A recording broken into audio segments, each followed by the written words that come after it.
नमस्कार. संघर्ष वृत्तवाहिनीमध्ये आपलं स्वागत. घेऊया ठाणे आणि आसपासच्या परिसरामधील घडणाऱ्या महत्त्वाच्या घडामोडींचा आढावा. मराठी माध्यमात शिकणाऱ्या मुलांचे इंग्रजी विषय काहीसा कच्चा असल्याने इंग्रजी माध्यमातील मुलं स्मार्ट असल्याचं समजतात असं दर्शवलं जातं. मात्र याला छेद देण्याचा प्रयत्न ठाण्यातील न्यू इंग्लिश स्कूल करत आहे. पीपल एज्युकेशन सोसायटी आणि भाषा लॅब यांच्या संयुक्त विद्यमाने शाळेतील विद्यार्थी खास इंग्रजी विषयात तरबेज होतील या दृष्टीने अध्ययनाचे धडे गिरवत असून मुलं इंग्रजी बोलता, लिहिता आणि संवाद साधण्यासाठी मेहनत घेताना दिसून येत आहेत. जगात इंग्रजी भाषेला अनन्यसाधारण महत्त्व आहे. त्यामुळे जागतिक स्तरावरती संवाद साधायचा झालाच तर इंग्रजीचं ज्ञान असणं ही गरज बनली आहे.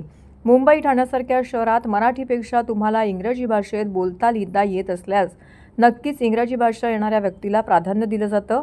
चांगलंच उदाहरण बघायचं झाल्यास ठाणे शहरातील मराठी माध्यमातील विद्यार्थ्यांची पटसंख्या झपाट्याने कमी झालेली दिसत असून इंग्रजी शाळांना विशेष महत्त्व आलं आहे.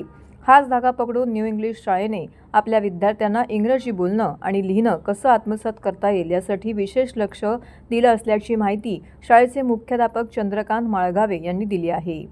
पीपल एज्युकेशन सोसायटी आणि भाषा लॅब यांच्या संयुक्त विद्यमाने इंग्रजी विषयाची शिकवणी सुरू केली आहे. शाळेचे विश्वस्त अल्लाद जोशी यांच्या मार्गदर्शनाखाली 1ली ते 8वी पर्यंतच्या विद्यार्थ्यांना आठवड्यातून 3 पिरियड इंग्रजी विषयाचे सखोल ज्ञान दिलं जात आहे. विद्यार्थ्यांचे एकूण 4 गट तयार केले असून विषयांतर असणाऱ्या वेळेत इंग्रजी विषय शिकवला जात असल्याचं भानुदास पाटील यांनी सांगितले. अशी कोणतीही क्रिया जी आपण बघू शकतो. आता धावण्याची क्रिया आपण बघतो की नाही?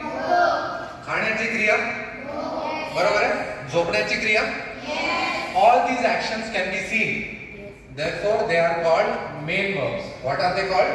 Main verbs. But there is running, was running आणि will be running. या is मुळे आपल्याला काय कळलं? कधी चालली ती ऍक्शन? आता चालली. माझं नाव समीक्षा निलेश टकरकर. मी आता 8वी शिकत आहे. माझ्या शाळेचं नाव न्यू इंग्लिश स्कूल. तुम्हाला माहिती आहे का, आमच्या शाळेत भाषा लॅब म्हणून एक सर आणि मॅडम शिकवायला येतात. त्यांच्यामुळे आम्हाला वर्ब्स, वॉवेल्स इत्यादी क्रियापदे ह्यांची इंग्लिशमधून खूप माहिती मिळते. आम्हाला आधी इंग्लिश शब्द वाचायला खूप भीती वाटायची, जसं की ॲट, कॅट, मॅटर, सॉल्व असे काही शब्द आम्हाला वाचता येत नव्हते. पण या सरांनी आणि मॅडमांनी आम्हाला वाचण्यासाठी खूप प्रयत्न केले आणि हे सर आणि मॅडम आम्हाला खूप छान पद्धतीने इंग्लिश बोलायला शिकवतात. शब्द तोडून शब्द कसे वाचायचे ते देखील शिकवतात. जे आमच्या वर्गातले विद्यार्थी आहेत त्यांना इंग्लिश वाचता येत नव्हतं, पण ह्यांच्यामुळे आता सगळ्यांना थोडे थोडे इंग्लिश वाचता येते आणि याच्या पुढेही आम्हाला खूप चांगलं इंग्लिश बोलायला येईल. म्हणून मी सरांचे आणि ह्यांचे धन्यवाद. महाराष्ट्रातील भगिनींना आधार देणारी राज्य शासनाची मुख्यमंत्री माझी लाडकी बहीण योजना. या योजनेअंतर्गत अल्प उत्पन्न गटातील 21 ते 65 वयोगटाच्या भगिनींना मिळणार दरमहा 1500 रुपयाची मदत. अर्ज करण्यासाठी 31 ऑगस्ट 2024 पर्यंत मुदतवाढ. कुटुंबाचं वार्षिक उत्पन्न 2.5 लाख रुपयांपेक्षा कमी असलेल्या महिला पात्र. कुटुंबाकडे पिवळं किंवा केशरी रेशन कार्ड असल्यास उत्पन्नाचा दाखला आवश्यक नाही. पांढरं रेशन कार्ड असेल किंवा रेशन कार्ड नसेल तर कुटुंबाचं वार्षिक उत्पन्न 2.5 लाखांपेक्षा कमी असल्याचा दाखला आवश्यक. योजनेसाठीचा ऑनलाईन अर्ज नारी शक्ती दूत ॲपवरून किंवा पोर्टलवर भरता येईल. ज्या भगिनींना ऑनलाईन अर्ज भरता येत नसेल त्यांच्यासाठी अंगणवाडी, ग्रामपंचायत, वॉर्ड ऑफिस, सेतू सुविधा केंद्रामध्ये किंवा आशाताई बचत गटाच्या CRP यांची मदत उपलब्ध. आता आपल्याला अभिमानानं म्हणता येईल, सुखी आणि सुरक्षित आहे माझी लाडकी बहीण.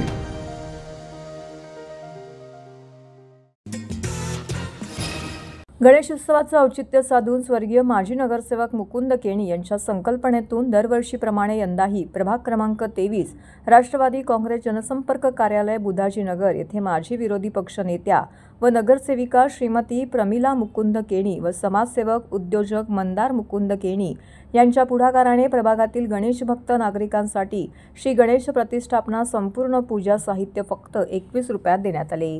या उपक्रमाचे हे यंदाचे 4थे वर्ष असून या उपक्रमास प्रभागातील गणेश भक्त नागरिकांनी मोठ्या प्रमाणामध्ये त्याचा लाभ घेतला. या उपक्रमाविषयी माजी विरोधी पक्षनेत्या व नगरसेविका श्रीमती प्रमिला मुकुंद केणी व समाजसेवक उद्योजक मंदार मुकुंद केणी यांनी पत्रकारांशी बोलताना याबाबतची अधिक माहिती दिली व सर्व गणेश भक्तांनी यावेळी तर सर्व गणेश भक्त नागरिकांनी यावेळी आयोजकांचे आभार मानले. दरवर्षीप्रमाणे आपण ह्याही वर्षी पूजेच्या सामानाचं, गणपतीच्या पूजेच्या सामानाचं वाटप करतो आहे. खरं म्हणजे आपण फक्त प्रभागापुरतं असतं, पण ते मर्यादित लिमिटेड असतं. त्याच्यामुळे किती काय ते सांगू शकत नाही. जेवढं आपल्याला देता येईल तेवढं आपण देतो. त्यामध्ये जे पूजेला, गणपतीच्या पूजेला जे सामान लागतं, सुपारी असते, दुर्वा आणि कापूर असतो, अष्टगंध असते, कापड असतं आणि अगरबत्ती असते. म्हणजे जे पूजेला सामान्य साहित्य लागतं ते पूर्ण साहित्य आपण त्याच्यामध्ये पॅक करून देतो. आणि खरं म्हणजे हे कोकणात जाणारे लोक असतात, त्यांना त्याचा उपयोग जास्त होतो. ते आपल्याकडूनच सगळं सामान घेऊन कोकणात जातात. सिंधुदुर्ग म्हणा, खेड म्हणा, मालवण म्हणा, म्हणजे आपलं साहित्य तिथपर्यंत पोचतं. ठाणे संभाजी ब्रिगेडच्या आत्तापर्यंतच्या वाटचालीत पत्रकारांचं मोठं योगदान आहे. त्यामुळे संभाजी ब्रिगेड पत्रकारांच्या न्यायहक्कासाठी नेहमीच पुढाकार घेत राहील, असं आश्वासन विभागीय अध्यक्ष डॉक्टर योगेश पाटील यांनी दिलं. संभाजी ब्रिगेडचे राष्ट्रीय अध्यक्ष ॲडव्होकेट मनोज आखरे यांच्या वाढदिवसाच्या निमित्ताने आयोजित केलेल्या सन्मान सोहळा क्रियाशील कार्यकर्ते आणि पत्रकारांचा गौरव समारंभामध्ये डॉक्टर योगेश पाटील बोलत होते. राष्ट्रीय अध्यक्ष ॲडव्होकेट मनोज पाटील यांचा 3 सप्टेंबर जन्मदिवस संभाजी ब्रिगेडतर्फे कार्यकर्त्यांचा सन्मान दिवस म्हणून साजरा करण्यात आला. त्याचं औचित्य धरून यावेळी संभाजी ब्रिगेडच्या ठाणे विभागाच्या पत्रकारांचा त्या ठाणे वैद्यकीय उपसंपादक आणि ठाणे शहर दैनिक पत्रकार संघाचे अध्यक्ष आनंद कांबळे, मुंबई चौफेरचे संजय भालेराव, टीव्हीचे मनोज देवकर, एबीपी माझाचे अक्षय भाटकर, TV9चे गणेश थोरात, पुढारी वृत्तवाहिनीचे चौफेर दृष्टीचे अमर राजभर, नवराष्ट्राच्या सारिका साळुंखे यांना यावेळी सन्मानित करण्यात आले. मोहन शेख यांची कौसा तालुका महिला अध्यक्ष आणि शकिला शेख यांची मुंब्रा विभाग महिला आघाडीच्या कार्याध्यक्षपदी नियुक्ती करण्यात आली. मराठा सेवा संघाचे ठाणे जिल्हा अध्यक्ष मंगेश आवळे यांचे ब्रिगेडचे विभागीय पाटील आणि अमित ठाणे जिल्हाध्यक्ष चंद्रशेखर, आघाडीच्या ठाणे जिल्हा अध्यक्ष चारुशीला पाटील, विभागीय उपाध्यक्ष दिनेश अन्सारी, ठाणे जिल्हा कार्याध्यक्ष प्रशांत गिरी, ठाणे महिला अध्यक्ष आरती रामपूर व्यासपीठावरती उपस्थित होत्या.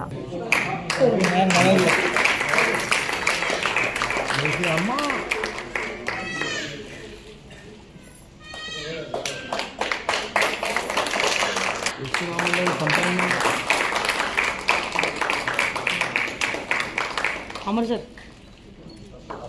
अमर समोर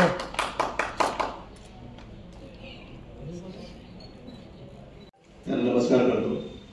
मित्रांनो, संभाजी ब्रिगेड ही जी संघटना आहे ती अन्यायाविरुद्ध आणि रूढी परंपरा ज्या आहेत ब्राह्मणवादाने केलेल्या त्याविरुद्ध लढणारी संघटना आहे. बाबासाहेबांनी आम्हाला ते शिकवलंय, रूढी परंपरा जी आहे ब्राह्मणवादाची त्याविरुद्ध लढायचं.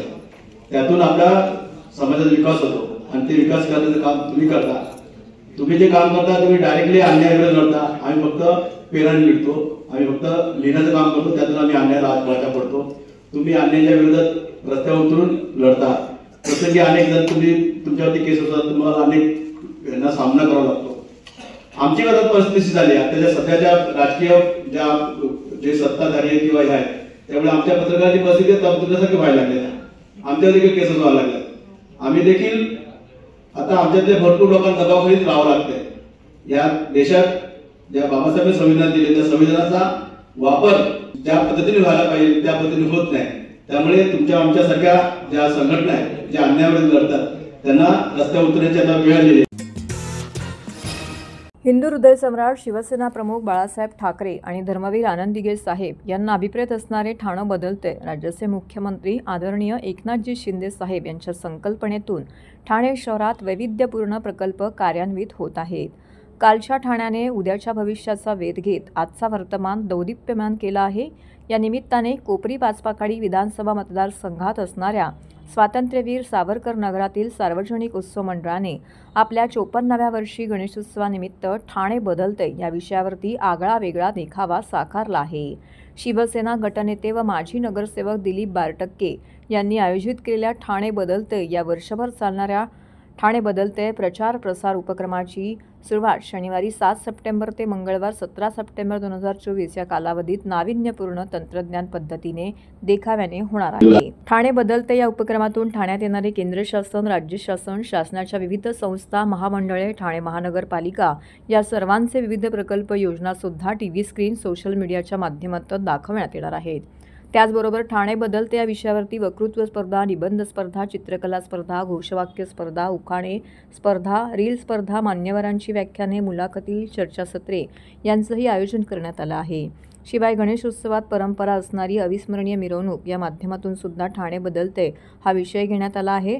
समस्त ठाणेकरांनी या मंडळाला भेट देऊन देखाव्याचा आस्वाद घ्यावा असं आवाहन दिलीप चंद्रकांत बारटक्के यांनी केलं आहे. आम्ही ह्या वर्षी मंडळाने निर्णय घेतला की ठाणे बदलतंय ही प्रक्रिया सतत चालू होणार आहे आणि म्हणून गणेशोत्सवापासून पूर्ण आपण सर्व आम्ही मंडळी येत्या संपूर्ण 2-3-4 महिन्यामध्ये हा उपक्रम सुरू ठेवणार आहोत आणि त्याची जनजागृती, त्याचा प्रचार प्रसार आम्ही लोकांपर्यंत करणार आहोत. आणि नक्कीच आहे की आम्हाला एक मंडळाला अभिमान आहे की आम्ही असे गेले जे काही उपक्रम घेतलेले आहेत तर त्यापैकी हा एक उपक्रम मोठ्या प्रमाणामध्ये शहरामध्ये हा उपक्रम लोकांपर्यंत पोहोचवण्याचा आम्ही प्रयत्न करणार आहोत. हा जेव्हा मंडळाने हा विषय जेव्हा निवडला ठाणे बदलतंय, त्यामुळे साहजिक आहे कार्यकर्त्यांमध्ये, नागरिकांमध्ये उत्सुकता निर्माण झाली आहे की काय बदलतंय. त्यानुसार आम्ही संपूर्ण जी माहिती आहे,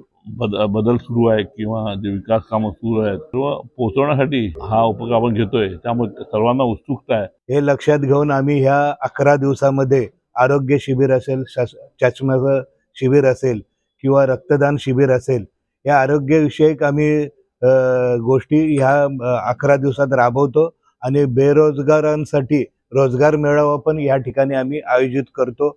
समाजाला जे उपयोगी पडणारे अशा गोष्टी आम्ही मुलांसाठी पण असेल की निबंध स्पर्धा असेल, चित्रकला स्पर्धा असेल, ह्या स्पर्धा राबवून मुलांना प्रोत्साहन देण्याचं काम या मंडळामार्फत आम्ही नेहमी करत असतो. सार्वजनिक उत्सव मंडळ धार्मिक, सांस्कृतिक, सामाजिक असे देखावे करत असतो, पण यंदाचा हा देखावा माननीय मुख्यमंत्री एकनाथजी शिंदे यांच्या संकल्पनेतून कोपरी पाचपाकडी विधानसभा क्षेत्रामध्ये सावरकरनगरमध्ये करत आहे. आणि खऱ्या अर्थाने आपली व्यावसायिक, सामाजिक सगळी उन्नती झाली, पण विकासात्मक उन्नती व्हावी या दृष्टिकोनातून हा देखावा आम्ही सादर करतो.